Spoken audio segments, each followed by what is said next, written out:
जय हिंद साथियों, आप सब कैसे हैं दोस्तों। मैं आपका भैया राहुल भी आपको तहे दिल से स्वागत करता हूं, अभिनंदन करता हूं आपका अपना चहेते चैनल गवर्नमेंट जॉब मेकर पर। दोस्तों अभी एसएससी एमटीएस का एग्ज़ाम होने वाला है, बहुत ही जल्द होने वाला है, तो प्लीज़ राहुल भैया के साथ एकदम वीडियो का अंत तक बने रहेगा, क्योंकि हम जो भी क्वेश्चंस लेकर के आए हैं एकदम प्रीवियस ईयर से पूछा हुआ है। ठीक है, एसएससी में पूछा हुआ सवाल हम लेकर के आए हैं, तो मैथ से सवाल है दोस्तों। एकदम वीडियो के अंत तक बने रहिएगा और सेशन को ज़्यादा मात्रा में आप शेयर कीजिएगा, लाइक कीजिएगा और प्यार भरा एक कॉमेंट जरूर कीजिएगा। आइए देखिए सवाल क्या है। ये दोस्तों पूछा हुआ सवाल है प्रीवियस ईयर का। दिया है कि मनु तथा भरत की आयु का अनुपात 6:5 है। मनु और भरत के आयु का अनुपात कितना है? 6:5 है। तथा उन दोनों की आयु का योग दिया है 44 वर्ष। तो पूछा है कि 8 वर्ष बाद उनकी आयु का रेशियो क्या होगा, अनुपात क्या होगा।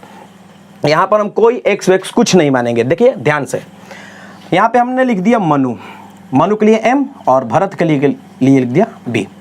इन दोनों का जो अनुपात है कितना है? 6:5 है। फिर पूछा है कि इनका योग दिया है कितना? 44।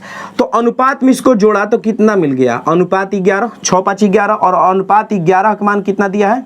44 दिया है। तो यहां से निकालिएगा अनुपात 1 का मान, तो क्या हो जाएगा? 4 हो जाएगा। 11 चौक 44। यहां से मिला अनुपात 1 का मान 4। तो यहां पे आइए, अनुपात 6 का मान क्या हो जाएगा? तो इसमें गुना कर दीजिए 4 से, तो क्या हो जाएगा? 24।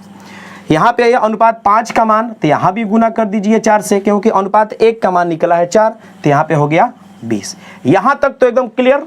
अब दिया है कि 8 वर्ष पश्चात उनकी आयु का अनुपात क्या होगा। ठीक है, तो इसमें भी जोड़ना पड़ेगा 8 और इसमें भी जोड़ना पड़ेगा 8।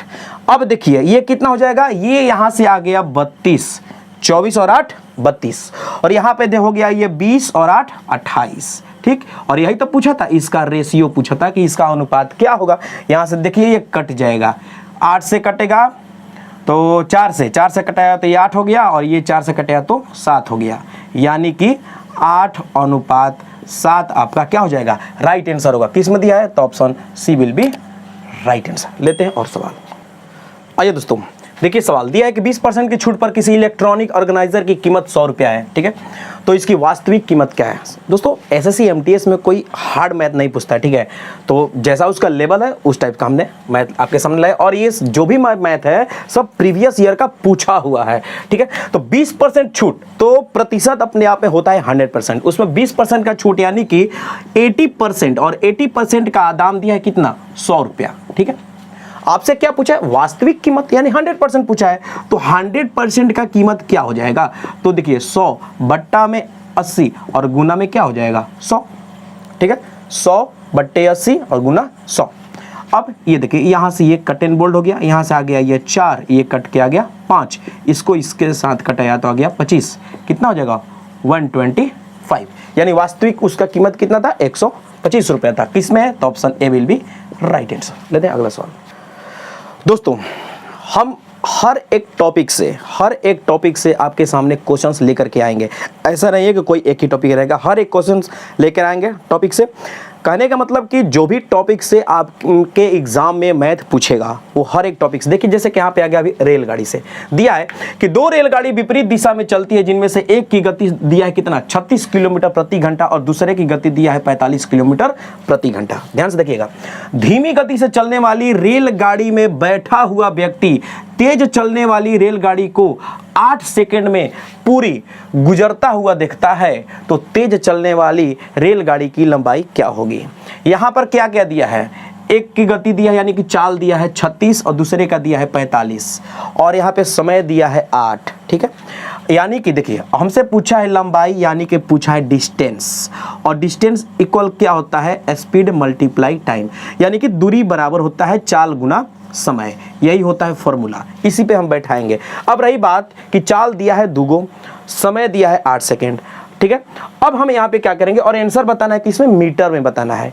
तो यहाँ पर क्या होती है कि जब 2 रेलगाड़ी जब विपरीत दिशा में चलती है ना, तो दोनों की चाल को ऐड कर लेते हैं, क्या होता है? जुड़ जाता है।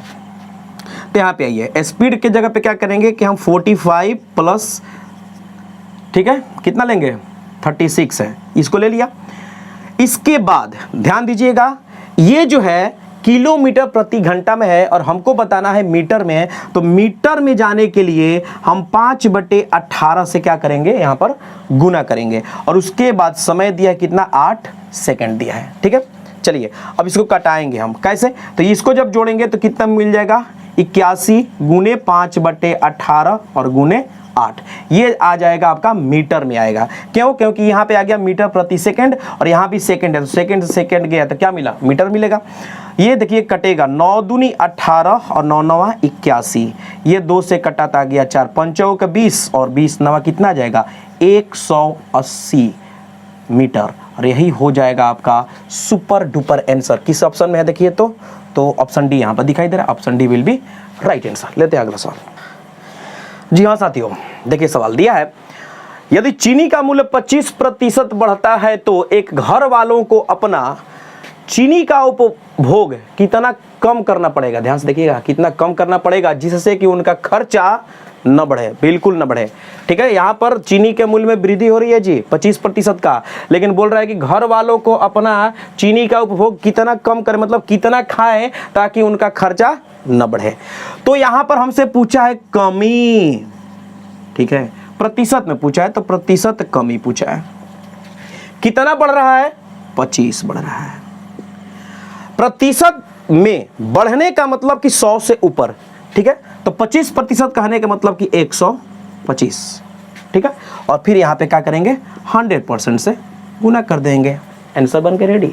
कैसे देखिए ना जी, 25 5 25 से 5 से इसको कटाया, आ गया 20, यानी 20% की क्या करनी पड़ेगी, खर्च में कमी करनी पड़ेगी। किसमें है, तो option A will be right answer.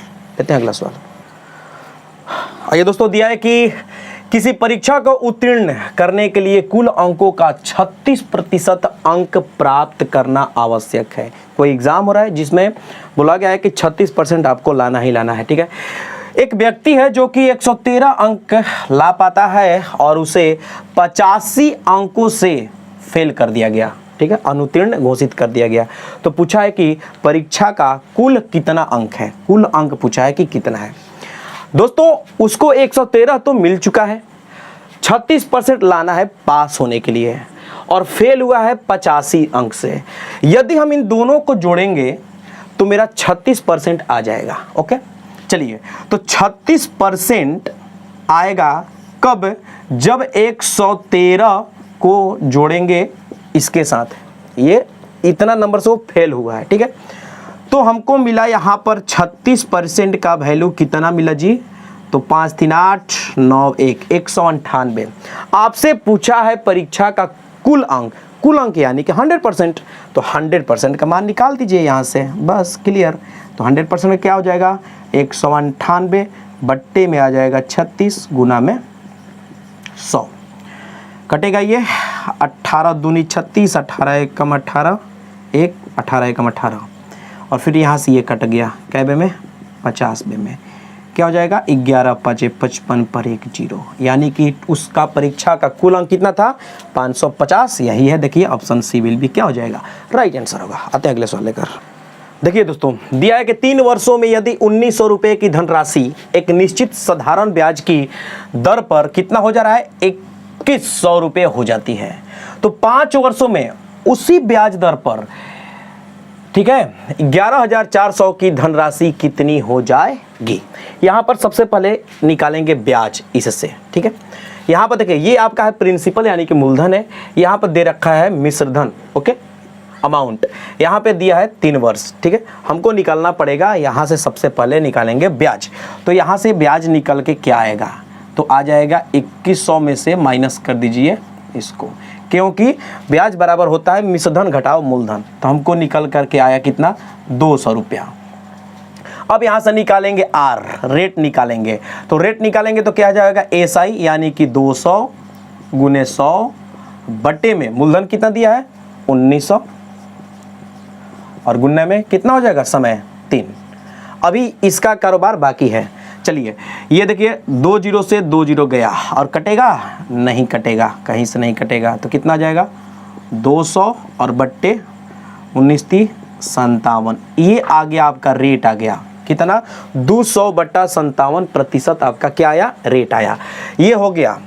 अब आते हैं यहां पर, दिया है कि 5 वर्षों में उसी ब्याज दर पर 11,400 की धनराशि कितनी होगी। ठीक है, तो यहां पर हम जब निकालेंगे एसआई, यहां पे देखेंगे कि एसआई कितना मिल रहा है, तो इसका मूलधन कितना दिया है 11,400, यानी कि ब्याज बराबर होता है मूलधन गुने समय, दिया है 5 वर्ष, और फिर कितना दिया है रेट, ये यहां पर तो 200 बट्टे में ये हो गया 100 और ये 57 आ जाएगा इसके नीचे।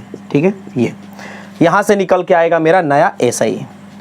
अब देखिए ये 2 0 से 2 0 गया, ये देखिए यहां से कटा तो मिल गया 2, तो 5 दूनी 10, तो यहाँ पर कितना हो जाएगा 10 दूनी 20 पे 2 0। यहाँ पर एसआई मेरा कितना आया 2000, कितने पर, इतने धनराशि पर। कितना पूछा है कि कितनी धनराशि हो जाएगी, यानी आपसे क्या पूछा है, अमाउंट पूछा है, यानी मिश्रधन पूछा है। तो मिश्रधन बराबर क्या होता है, ब्याज प्लस मूलधन। ब्याज कितना दिया है, तो 2000 आया है, और यहाँ पर आ जाइए कितना दिया है 11,400।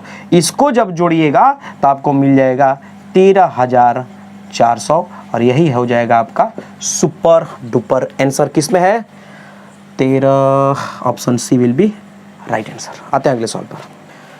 देखिए दोस्तों, यहाँ पे सवाल दिया है कि 10 प्राकृत संख्याओं का औसत 32 है। 10 प्राकृत संख्याओं का औसत कितना है 32 है। यदि पहली 6 संख्याओं का औसत 30 और अंतिम 6 संख्याओं का औसत कितना है 33 है, तो सवाल पूछा है कि 5वीं और 6वीं संख्याओं का औसत क्या होगा। एकदम सिंपल है दोस्तों। देखिए इसको बनाने के लिए हम क्या करते हैं, डायरेक्ट बताते हैं।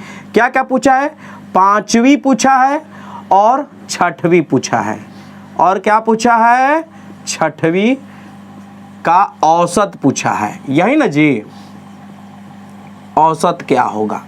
तो आपको क्या करना है कि पहली 6 संख्याओं का औसत 30 दिया है, तो 6 गुने 30, फिर दिया कि 6 संख्याओं का औसत 33 अंतिम में, तो 6 गुने 33, यही काम करना है।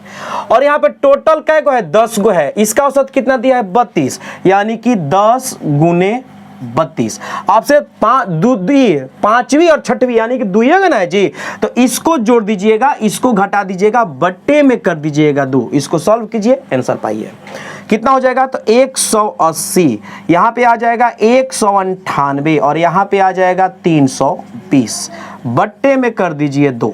ठीक है, यहाँ देखिए कितना हो जाएगा, ये हो जाएगा 8 9 8 17, और फिर आ जाएगा 3 माइनस 320, बट्टे में आ जाएगा 2।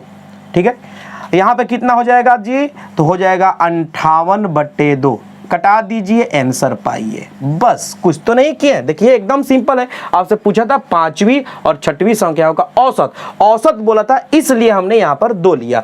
ठीक है, तो 6 संख्याओं का औसत दिया था 30 पहली, और 6 संख्याओं का औसत दिया था 33 अंतिम, तो इसको ऐसे करना है और टोटल को यहाँ पे माइनस करके आंसर ला दिया। तो किस में है, option B will be right answer. आते हैं अगले सवाल पर।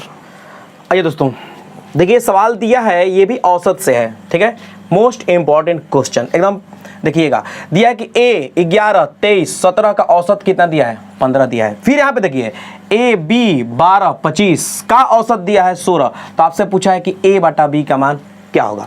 यहाँ पे आते हैं, यहाँ पर सबसे पहले क्या क्या दिया है, ए जोड़ी 11 जोड़ 23 जोड़ 17। क्यों जोड़, क्योंकि औसत पूछा है, तो औसत बराबर होता है आंकड़ों का योग बटा आंकड़ों की संख्या। संख्या क्या है 1 2 3 4। अच्छा कितना दिया है जी औसत, तो इसका औसत दिया है 15। अब देखिए यहाँ पे आएगा नीचे 4, तो हम 4 यहाँ ना लिख करके इसके साथ गुना कर देंगे। क्या करेंगे, गुना कर देंगे, तो क्या हो जाएगा, यहाँ पर 15 ना लिख करके सीधा सीधे लिखते हैं 15 चौके 60। क्लियर। अब चलिए इसको जोड़ना है और इधर यहाँ ला करके घटा देना है, तो a बराबर क्या हो जाएगा, तो 60 माइनस 7 3 10 और 1 11 की 1 कैरी क्या हो जाएगा, 1 1 2 3 4 5 क्या हो जाएगा 51। कितना गया 9, यानी a का मान आ गया 9। अब देखिए यही मान को उठा करके यहाँ पे पुट करेंगे। चलिए उसको यहाँ पे लेके आते हैं। क्या क्या दिया है, a जोड़ b जोड़ 12 जोड़ 25, और इसका औसत दिया है कितना 16 दिया है। अच्छा 1 2 3 4, इसके नीचे भी 4 आएगा, 4 को गुना करेंगे इसके साथ, तो हम 16 ना लिख करके डायरेक्ट लिख दे रहे हैं यहाँ पे क्या 64, कोई दिक्कत नहीं होना चाहिए। और a का मान कितना है 9 है, तो यहाँ पे हम a को हटा दिया, यहाँ पर लगा दिया 9। फिर वही काम करेंगे, b का मान निकालना है, क्या करेंगे इस सब को जोड़ेंगे, इसके साथ माइनस करेंगे, यहाँ पे हो जाएगा 64 माइनस, कैसे ध्यान से देखिएगा, तो 5 2 7, 7 और 9 कितना हो जाएगा 16 कि 6 कैरी 1 2 3 4, कितना आ जाएगा 46। यानी यहां से b का मान आ गया आपके सामने 18। b का मान कितना आ गया 18। हमसे क्या पूछा है a बटा b, तो a का मान कितना है जी 9 है, b का मान कितना है 18 है, इसको कटा दीजिए 1 बटा 2 आपका हो जाएगा राइट आंसर। किस ऑप्शन में है, तो option D will be right answer होगा। तो दोस्तों वीडियो कैसी लगी, उम्मीद करते हैं कि अच्छी लगी होगी। यदि अच्छी लगी है तो प्लीज आपसे रिक्वेस्ट है कि आप भरपूर मात्रा में इसको शेयर कीजिए अपने दोस्तों के पास जो भी अभी एग्जाम देने वाले हैं। तब तक राहुल भैया को दीजिए इजाजत। थैंक यू, धन्यवाद।